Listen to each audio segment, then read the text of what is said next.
once in a while we like to bring you something a little bit different on This Day Live, and today is no exception to that rule.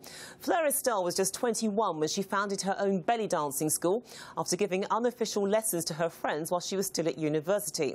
Well, Fleur is now 29 and runs the largest belly dancing school in London, and has even performed alongside the likes of the R&B and hip-hop recording star Akon and the award-winning British chef Gordon Ramsay.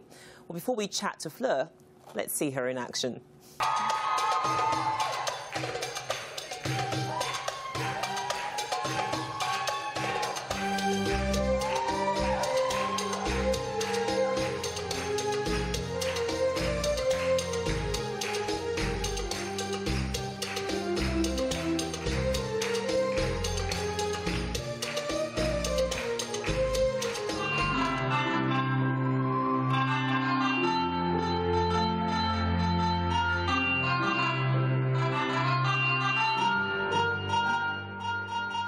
Fleur, welcome. It looks beautifully choreographed, not just the stomach movements, but also the arm movements as well. Oh, yeah, it's very artistic.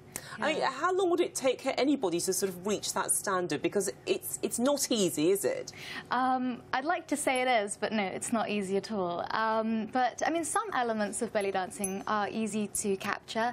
Everyone's different, so it's quite hard to pinpoint an exact duration of how long it takes to get to a certain level. But I would say that all you need is the basics to start performing, and then it's a journey that unfolds. So what are the basics?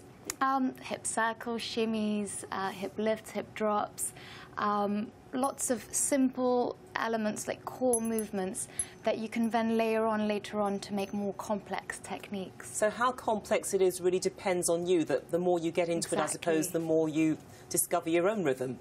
Exactly. The more you get into it, the more you'll be drawn to specific different types of techniques. Some people love shimmies. They'll just do lots of 1,001 different types of shimmies. And some people will be more attracted to maybe the slow lyrical movements. And most people like all of them. Obviously, we try to have as much variety in the school. But I think belly dancing is definitely a journey. And although you learn from a technical standpoint, where it takes you, you know, you'll keep unfolding. We're always training. I'm always learning more. Everybody's always learning more. It's an ongoing thing. Exactly. But I mean, how did you get into it? Because it's quite unusual, actually, getting into it and then teaching belly dancing to your friends. Yeah, no, definitely. It's, you know, I fell in love with it. It chose me, as people say. I've always loved dance, so I did ballet as a child and other dance styles, and then this might come as a surprise, but I was, because of my background, I loved Bollywood movies, even though I don't have that background at all, nobody in my family, but I don't know, something... So just the dance and the whole fusion of music and... The creativity, the colours, the joy. Dancing around trees, you know, having lots of different coloured veils, and I think that's what first drew me into creativity of dance, and then the freedom, and then obviously afterwards a lot of the belly dance movements in Bollywood. I thought, oh, I like that, and then that led me to belly dancing. Yeah, because I mean, you take this very seriously. You're not just running a business with this, but you've actually gone abroad to actually train under the masters, I suppose, of belly dancing, but renowned belly dancers, and learning from them and bringing back those lessons. So this is not a game. This is very serious. Yeah, it's very serious as an art form, in the sense of it's got techniques to master, and it's like any other art form. It's yeah, in that sense it's very serious, and there's a structure, and obviously it's a form of exercise, so knowing about your body and different muscle groups that you're isolating, just like exercise. But on the other side, there's also a very playful side, and it's got that contrast. It's serious and it's an art form, but it's also very, you can lose yourself in it, and there's that freedom and creativity that I think most dance styles have, but it's really, yeah, very... But it's interesting, because when we think about belly dancing, we see it as a purely Middle Eastern phenomenon. But it's not just Middle Eastern. There's also African forms of belly dancing, Togolese. It just extends itself. I think belly dancing has its roots in many ancient cultures, and I think it has a long history in the Middle East, which is why I think it's still very prominent in the Middle East, which is why I think we see it as a Middle Eastern dance. And the art form has developed so much in different cultures and different countries. It's quite hard to pinpoint it to one specific country. I mean, if we go back, we know it's one of the oldest forms of dance, and we know it's been practiced for thousands of years, or aspects of belly dancing as we know it today. And evidence such as tomb paintings in ancient Egypt, or papyrus. There's been evidence in ancient Greece. We're thinking thousands and thousands of years ago, but I think so many different countries and cultures have adopted belly dancing, and it's changed throughout time. But just looking at some of the earlier films where you were teaching belly dancing, the impression is that you have to be of a certain shape. You've got to be very slim to get the best out of it. But really? That film, well, that's the perception, because if you look at films of belly dancers, they tend to be very slim ladies. But in that picture that we saw a little bit earlier, before we started our chat, in fact, there were women of all shapes and sizes who are really getting into this. Yes, I think we know in belly dance world it's for all shapes and sizes, and all ages, all backgrounds, and it's a very inclusive dance. There's something for everyone.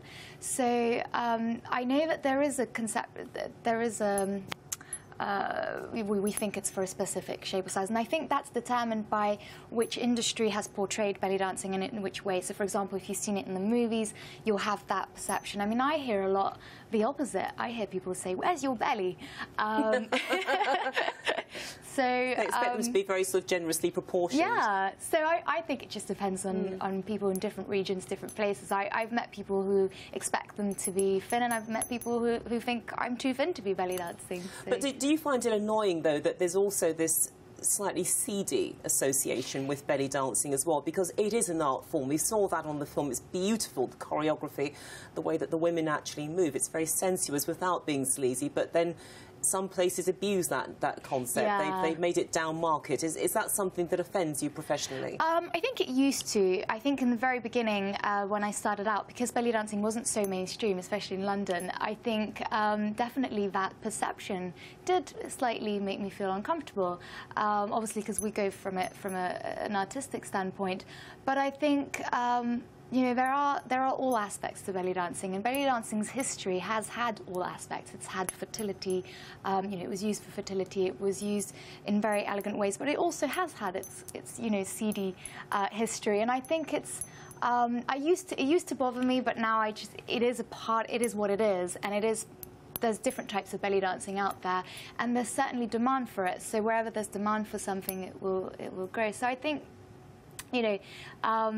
People will choose what they want, and people will go towards what feels right for them. Like, whether there's right or wrong, and very briefly, I can understand why a lot of women do it for exercise and pleasure, but do you feel that it also impacts on them in other ways, perhaps empowering them, making them feel more attractive if they've had body image issues? Yeah, that's the beauty of belly dancing, is that you feel beautiful. Belly dancing is it's a celebratory dance. It's about accepting who you are, celebrating who you are, rather than trying to change who you are. So I think in that aspect, it's a feel-good dance. People do come to classes for confidence. I think everyone gets attracted to belly dancing for a different reason. But ultimately, yes, the confidence grows with time. And that's fantastic. And it's also very colourful, because you've brought part of your costume there, which is beautiful. Just see it there in the camera. It's my pink. I love pink. Excellent, excellent. But Fleur, thank you so much for coming in. Good luck with the school. Thank you for having me. And it's been a very interesting discussion. Thank you. Thank you. Cheers.